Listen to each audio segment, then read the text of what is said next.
Brush নয়, গাছের ডাইয়া। আর যদি কেউ দাঁত না থাকে আঙ্গুল দিয়ে এক উজুও মেসোয়াক ছাড়া করবো না। মেসোয়াকের 70টা উপকার, একটা উপকার মরিবার সময় তার মুখে দিয়ে কল মারো সারি হয়ে যায়। এটা কি ছোট না বড়? দ্বিতীয় সুন্নাত, অজুর পরে কলমায় শাহাদাত করব।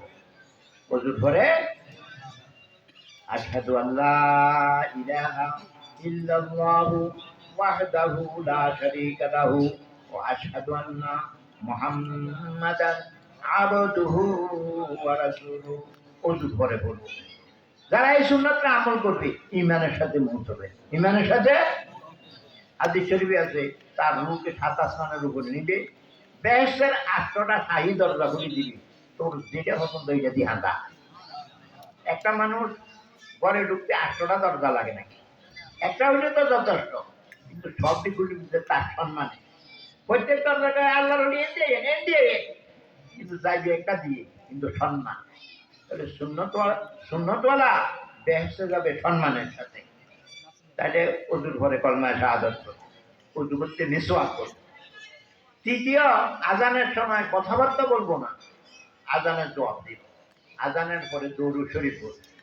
আর একটা দোয়া হবে আজানের দোয়া, আল্লাহুম্মা রাব্বা হাযিহিদ দাওয়াতিত তাম্মা ওয়াস সালাতিল কাইমা আতি মুহাম্মাদানিল ওয়াসিলাতা ওয়াল ফাদিলা ওয়া বা'থু মাকামাম মাহমুদানিল্লাযী ওয়া'আতা ইন্নাকা লা তুখলিফুল মিয়াদ। এই দোয়া রাসূলুল্লাহ বলেন যে আজানের পরে দোয়া হবে আমি নবী তার জন্য সুপারিশ করা ওয়াজিব হবে। নবী ওয়াজিব বাদ দিবে না। কিন্তু আরেক কথা, নবী কাফেরের জন্য সুপারিশ করতে পারবে না। তেমনি ওয়াজিব আদায় করতে হলে এই নিয়ে ইমানের উপরে মরতে হবে। হযরত ইব্রাহিম আলাইহিস সালাম বাবার জন্য ইব্রাহিম আলাইহিস সালাম সুপারিশ করতে পারবে না, এই নিয়ে ব্রাহ্মণ আছে। তাহলে নবী সুপারিশ যে এই দোয়া করে সে করে ইমানের উপরে মরতে হবে। নবী সুপারিশ ওয়াজিব হবে কেমনে? এই ওয়াজিব আদায় করবে কেমনে? এই 3টে হলো মিসওয়াক, কলমায়ে শাহাদাত আর এই আজানের দোয়া। আজানের তৃতীয় নম্বর আল্লাহু আকবার, একটা দোয়া 5 ওয়াক্ত নামাজের পরে ইমামে হতে পারক না হইলে আমরা পড়ব, রব্বানা লা তুজিগ কুলুবানা বাদা ইয হাদাইতানা ওয়া হাব লানা মিন লাদুনকা রাহমা ইন্নাকা আনতাল ওয়াহ্হাব। এটা মুখস্থ করে লইয়ে এই দোয়াটার মধ্যে একটা শব্দ আছে, হাব লানা মিন লাদুনকা রাহমা, আল্লাহ তোমার পক্ষ থেকে আমার রহমত দান করো। এই রহমতের অর্থ ইমানের উপর অটল রাখা। বন্দা হাজবার বলে আল্লাহ ইমানের উপর অটল রাখো, আল্লাহকে আমি ওয়াদা করি দোয়া করো আমি কবুল করব। আল্লাহ আমাদের ওয়াদা কি ভুল হতে পারে নাকি? তাহলে আমরা এই দোয়া করবো, আল্লাহ আমার কয় আমি তোর দোয়া করলো করে ইমানের উপরে রাখবো। এই হলো 7টা। এই হলো 5 নম্বর, যেই যুগে যে ভালো মানুষ তার লোকে সম্পর্ক রাখবে। সোহবতে আহলে জিকির, যারা সবসময় আল্লাহর কথা তাদের অন্তরে আছে, মুখে কোনো সবসময় আল্লাহ আল্লাহ বলা যায় না, কিন্তু অন্তরে আল্লাহকে রাখতেই হয়।